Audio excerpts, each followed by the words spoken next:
Welcome back to the Football Exponential Show. I'm Chika and I'm joined by Frank. Hi, welcome back. Welcome back to another episode. Hi, Kika. How you doing? I'm fine. I hope your day is good. Yeah, it's good. It's good. There's been some. Oh, your night. It's Okay. it's it's nighttime here, so yeah. So let me not waste your time so you can sleep. Let's go straight to the point. Let's start with Arsenal. Arsenal had a one draw with Brighton at Yeah. the it was at the Emirates Stadium. And then Yep. what do you have to say about the match? Uh, About the officiating? so I think we can. It will be. I think it's going to be very hard not to talk about this game and the outcome of this result without mentioning the decision to send off Arsenal midfielder Declan Rice. Well, before we get to that, I'd just like to say I think Arsenal started fantastically in the early parts of the game. The first 10, 15 minutes, they were all over Brighton.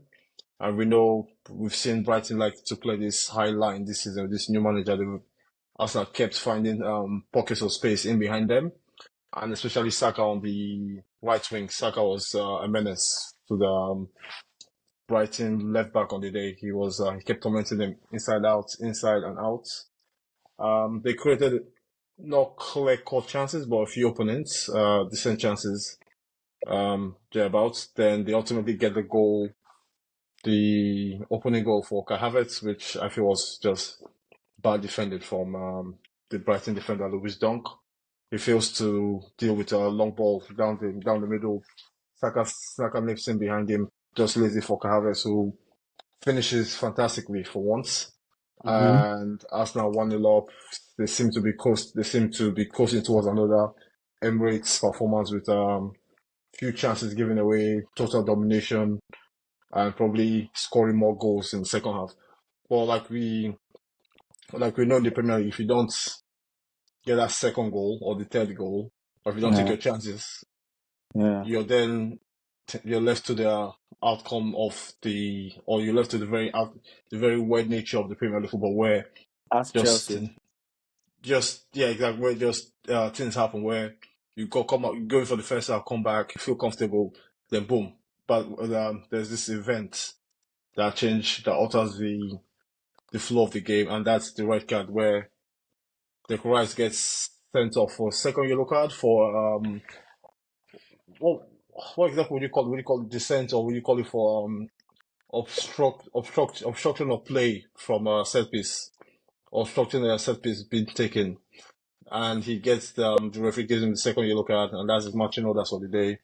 And it's a very a lot of people find it's been split down the middle in terms of public opinion. If was it justified, was it red card, and people seem to be caught up in this phrase "letter of the law," letter of the law. But I feel it's one of those situations where I personally I don't trust the referees in this league, Yeah. and I always feel it's better to stay on the side of caution where you don't allow them to make decisions, because more often than not, even with VAR technology, they tend to get things modeled. Not I'm not saying right or wrong, but they tend to get things modeled up in terms of that decision making. So when you give that referee the chance or you put yourself in that situation where the referee has to make a decision regarding that whole event, it's in, I feel like you get what you get. And I'm not saying some say it's harsh, some say it's a bit naive from Declan Rice, some might say it's there's a lack of consistency in terms of a similar event occurred in the first half with Brighton's Joao Pedro, where after he loses the ball, then he kicks the ball out for play, which by the letter of the law should be a yellow card, but the referee Mm-hmm. doesn't Mm-hmm. give that yellow card, then he then implements this on Declan Rice. So it's a situation where, but I feel my problem is I don't. And like we saw with the Chelsea game, there's also an event where Black should have been sent off for a letter of the law bookable Yeah. offense. That was a And yellow card. yeah, exactly. So and it's this situation where I just feel sometimes referees they find themselves in two minds where to Sometimes you tend to interpret it let directly or to exactly, add more context the situation at hand. exactly, Yeah, exactly. it's So difficult. so they find themselves in these two areas where okay, I might let me allow the game to flow just for the I understand and be more lenient, but you then end up with that situation where you lose control of the game in terms of carding players and events or events or fouls or tackles that should be yellow cards are not are not yellow carded. Then you have a situation where some it's one of those ones where if the corner doesn't get sent off, that's not a matter of debate post game in that Mm-hmm. match. And I feel at that point in time, Brighton players won't be looking for that decision to be made in terms of Yeah. getting the corner sent off. It was very on first view, and I thought it was a red card to Brighton for what Yeah, looked yeah, like a kick even me for the for for Veltman. yeah, exactly. So for what looked like a kick on Declan Rice, and I just felt the whole situation was very messy. And from me knowing Arteta and how he likes to control every single detail of football matches, he will be more.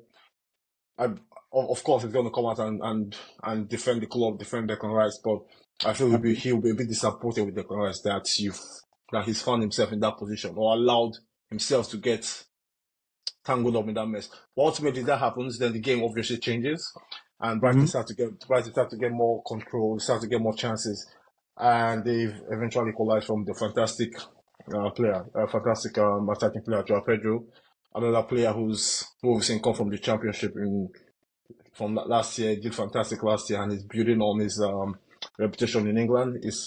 He looks like the next Brighton player or the next £100 million Brighton player out of that team. He's I believe he's as good as they get in the league. So Mm-hmm. they then equalize. I feel that it's a very with the flow of the game at that point, it was a very sloppy goal for Arsenal to concede. Where there's one straight pass through the middle from Brighton captain Lewis Dunk. He catches Arsenal out. Saliba doesn't quite know to follow whether if to follow the runner or make a tackle. Then Danny Welbeck eventually goes into the box, takes a shot, comes back. Then Joao Pedro follows it up, talks it in 1-1. And from then on, Brighton gets they don't really create much, but they create a few openings, but they don't really Mm-hmm. create much. But at that point in time, Arsenal then go on to they defend well enough, but they still have a bit of attacking momentum where there were a few openings for them where I felt the right pass there or the right finish or the Mm-hmm. final pass could have gotten them open or at least a shot on target, and they could have ultimately got the point. But ultimately, ended in a draw for Arsenal, and this is one of those results or one of those. It feels like a defeat for Arsenal because you know ultimately where you're trying to go, the machine or the beast you have to beat at the end of the road is Man City, and already 3 games in, you're already 2 points behind them. It's of course it's early doors and it's still a long way to go, but it looks ominous. And you have with the international break coming up, and after when we come back from international break, Arsenal are going to Tottenham away Mm-hmm. without Declan Rice. That will be a top proposition as well, North London derby and everything that comes with that. So it's for Arsenal, it's a very I think we all I think and it's a bad result for Arsenal. Uh, It's a bad I result for Arsenal, feel I feel. I feel if you are watching us, please smash the like button and then subscribe. To me, uh,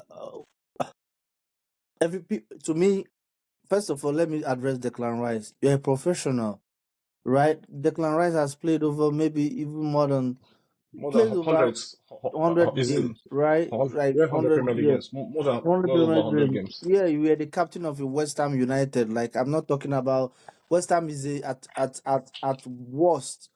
West Ham should be a mid-table team. Like West Ham shouldn't be fighting relegation. So you were captain. You won the Europa League. I think it was a captain when they won the Conference League. So you are experienced. Yeah. So why are you Yeah. kicking the ball?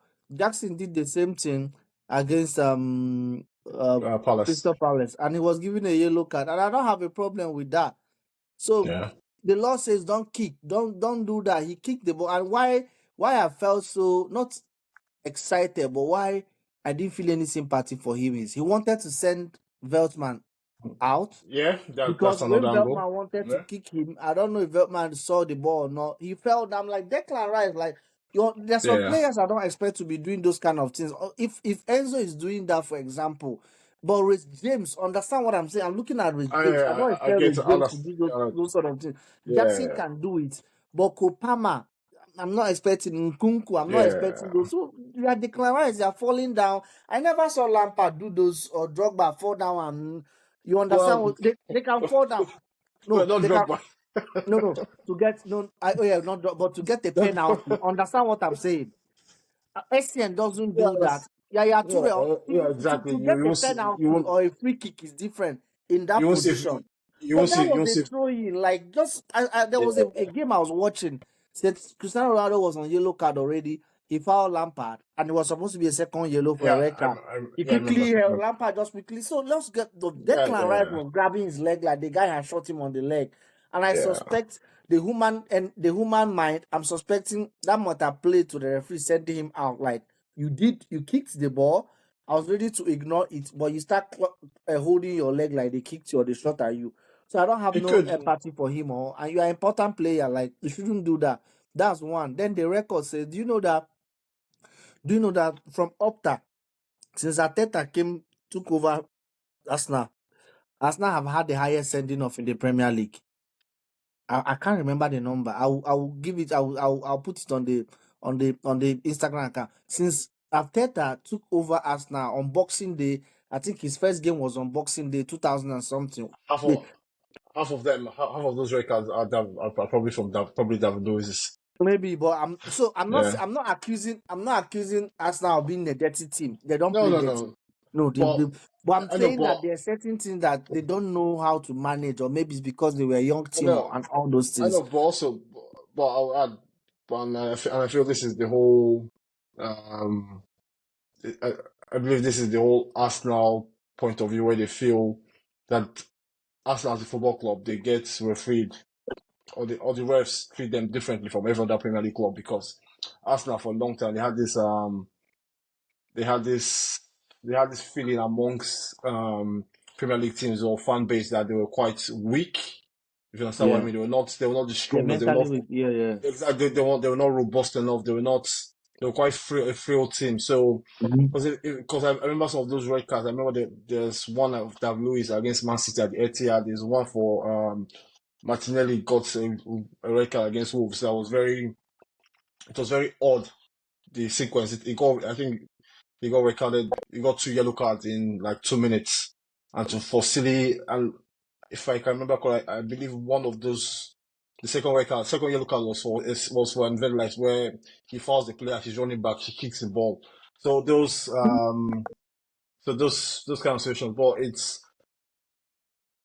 if like you said, like it's something that you kind of they're used to in terms of getting red cards. It might speak to because we also saw with Chelsea last season where Chelsea were very in terms of accumulating cards. Yeah, there Jackson, was one. there was Just unnecessary red cards. there were a lot of Rich James unnecessary had red one cards. last year towards the end of last season. James had two. James had Is it two red too cards like last. all those you don't need it. Like it counts. Your team. I think you are just being selfish. So I don't really have empathy or pity or whatever for him. That's one. Then also I don't think the red card changed the game. This is why I don't think the red No, card changed the game. no, In because they had so many chances in the first half when they were 11 against 11. They yeah, had so many chances and they should have taken it. They did not take those chances. If you remember, Havertz missed like one chance. Saka, they kept on missing chances no, until they scored one. So, and that is one thing City don't do, and that is one thing Liverpool this season no longer do it. Liverpool, when it's time to put you to bed, they put you to bed. They know how to put you to bed. So it's left to them. And then and they might probably look back on that game and say, I saw one Arsenal fan saying that everybody Brighton has been beating everybody. They were 10 man, they were 1 man down. They couldn't get away. It shows their resilience. I'm not arguing if they could, but I'm just saying if you're chasing City, any point drop is a bad news because yeah, I remember last year from January. or from March to no, from January to the end of the season, I think Arsenal dropped only 4 points and they still didn't win the league. No, They drew they dropped. Aston Villa. Aston Villa, I don't know if it's a draw or a loss, but I remember Aston Villa hit them. And I think was it Fulham or someone Aston Villa, there was a game they were supposed to beat after the Champions League. Towards it seems after the Champions League or before the Champions League with Villa. I think Villa beat them. So they're Yeah, already 2 points behind City, and City looks like they know how to get the win. So I don't know. It's not a it's very still good. it's still a long way to go. And what's and in terms of talk about the bigger picture and Arsenal's title aspirations in Premier League and their Champions League aspirations as well. Because on the other side of the international break, they're coming back. You have the Tottenham game.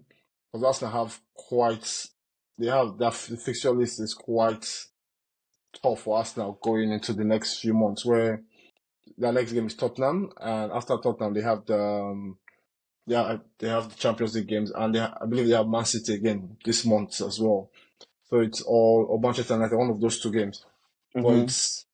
it then because for the longest time I've looked at it as I don't think Arsenal as a club have really capitalized on the advantage they have or the Mhm. position where they currently are in terms of how close they are to actually making a title challenge. And in terms of this overall squad depth, because you find yours, because the situation where the guys is suspended, and we don't know what could happen with injuries, going for international breaks, people come back, whether either fatigued or not ready, or worst case they come back with injuries. You still find yourself in a situation where you're looking at your midfield at Tottenham City. There could be a combination of Odegaard, Thomas Partey, and Jorginho, or you bring in Timber into midfield, Timber, Partey, and Odegaard. I Yeah, think yeah, yeah. that'll be tough ask to get because you then have to. It's one thing getting dropping points in 1 week, but you then have to reply next weekend Yeah, because yeah, yeah. Arsenal have to go to White Hart Lane and win. There's no there's no Yeah, they have to negotiations do that. about And yeah. Tottenham losing this week also makes it. I don't know, but I don't know what Tottenham. I don't Tottenham. I can't. This I know is I know I one thing.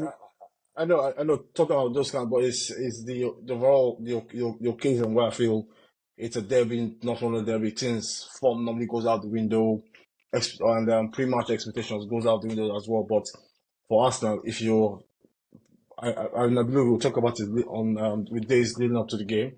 I feel with Arsenal going into that game, it's this result makes that game a must win now. So that's a very tough spot to find yourself in. But also getting a point with 10 men against a team like Brighton is no mean feat. It's tough. Brighton are a fantastic outfit. They have a lot of good players. They keep the ball well. They attack a lot, create chances. So it's not a bad point, but I just feel as the season goes on, this will be one of those days they look back and think like, yeah, we should have found a way to win that game. But it is what it is. So, well, I'll let you wrap up on Arsenal, then we'll move on. Oh no, I'm done with Arsenal. Let's go You're to done with Arsenal? City. Yeah, yeah, yeah. Let's go with City. City played. It was 3-1. They defeated West Ham United 3-1. Was it at the Hammer Stadium? At the London Stadium. That's at London Stadium. So if looking at the setup, I like the setup the Lopetegui had because he put him Alvarez and then Rodriguez in midfield, and I think that Yeah, was to nullify. I looked at the setup. I said he set them up well. Then he has could if there's any team that I can look and say should give City problem, it was that West Ham team because you have yeah. Kudus, you have But Bowen on both sides, you have Paqueta. The only weak points in attack is Antonio, and I don't know why Antonio is starting games. I like what did maybe yeah, yeah, Fulkrug needs some time. it's interesting you say that, and I believe Foucault hasn't started the league game yet.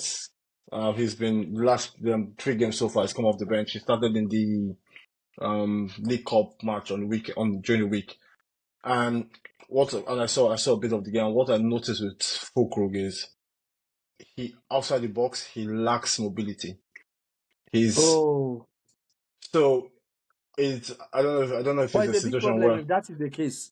So I don't know if it's a situation where he's still building up his fitness, coming back from the Euro tournament, the shortened preseason. If he's trying to get back to full fitness, whether they're just managing his minutes. Because if you notice, most of the new summer signings haven't they've not Yeah, really some of started you hasn't games. even. Yeah, Somerville, Todibo, Todibo, he's taking his time embedding the players, and also a situation where with the international break, he gets more time with these players. Then if they catch up to the team principles and ideas and all that, then they start games going to match day 4.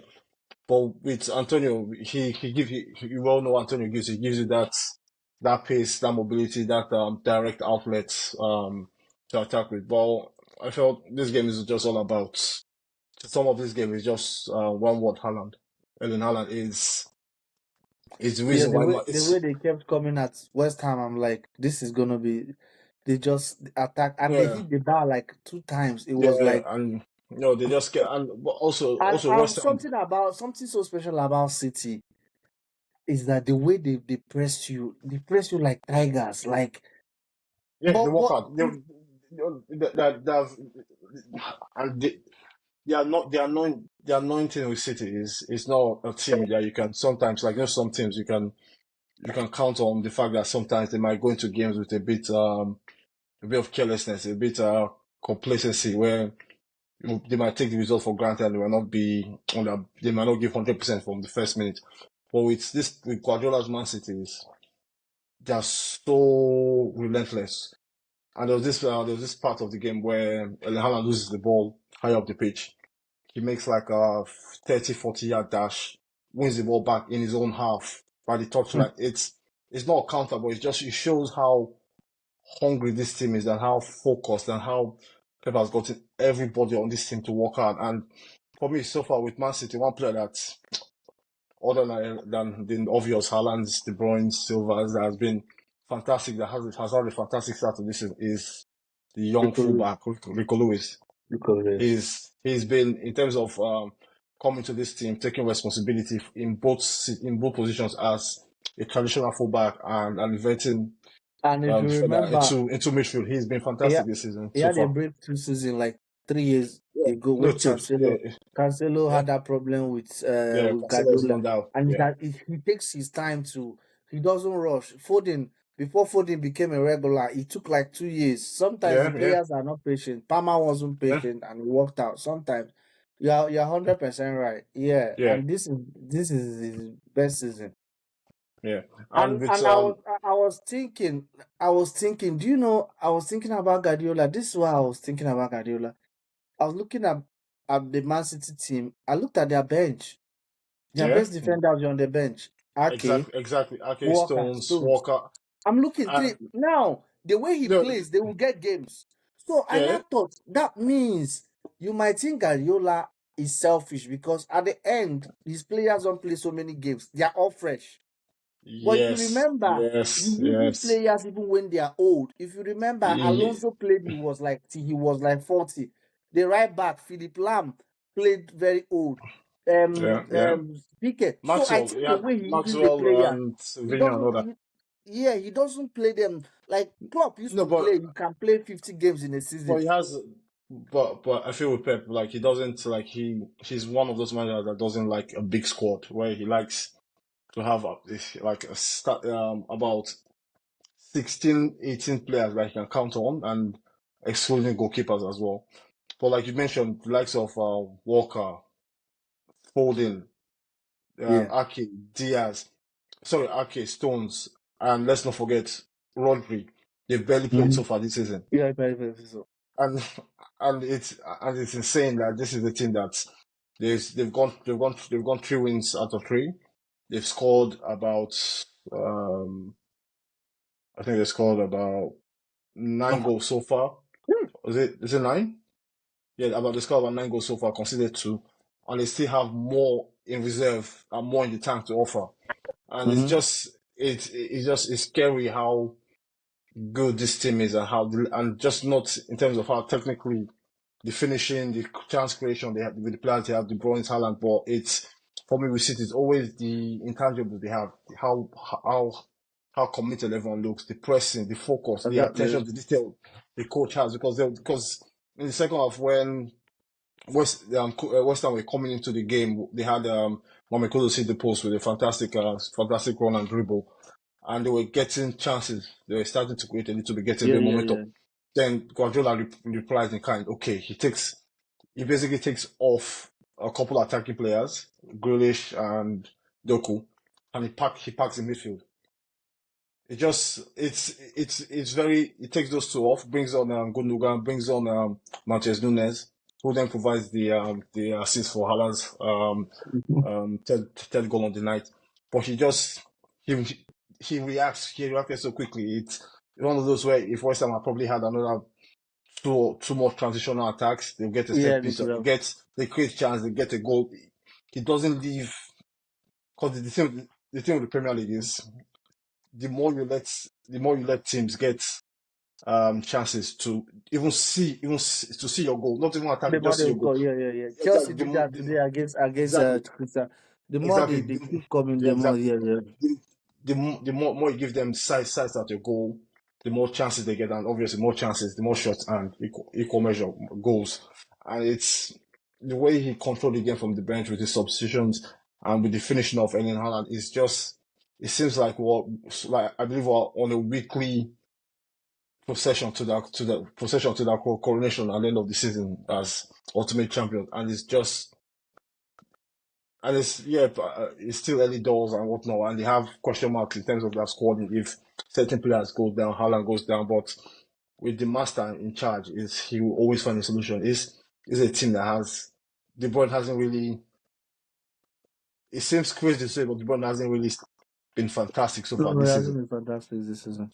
Grealish still has more to give. Doku still has more to give. New winger Savinho still getting used to the flow. Rodri hasn't started the game yet, so Gundogan hasn't started. They have Gundogan back as well. So with City, it's fantastic. But West Ham, I like it might take a bit of time, and especially bringing numerous signings at the same time. To take a bit of time to get everyone to bed in. But what they have in West Ham, they have fantastic attacking players. They They need a have bit more. fantastic.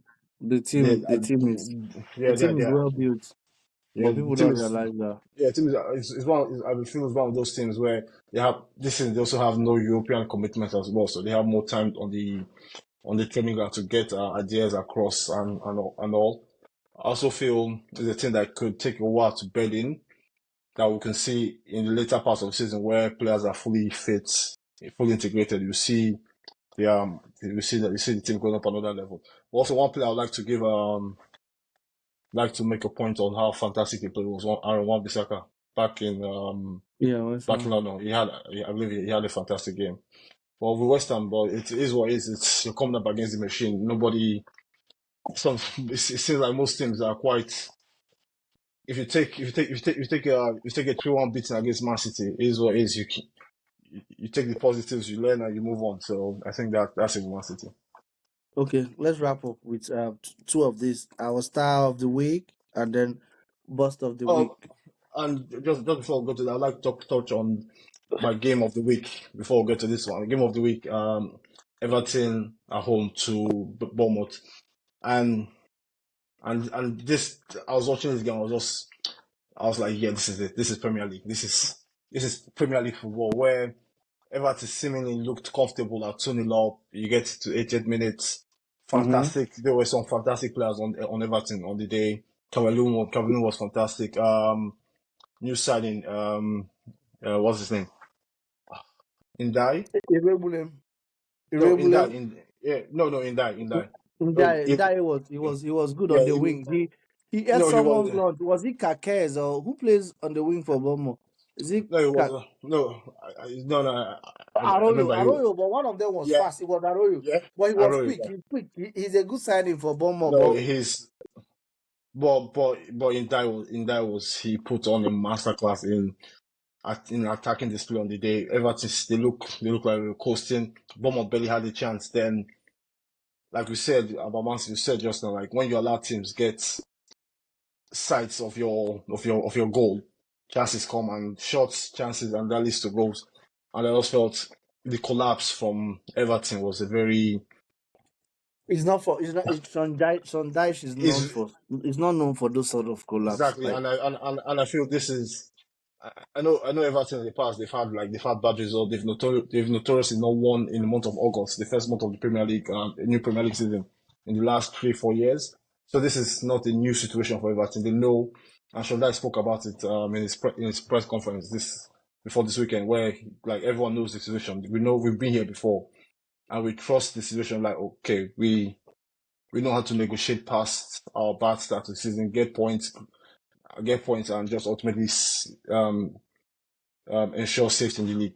But this result felt seismic for Everton, where at the point at that point when they were leading, everyone was all happy days.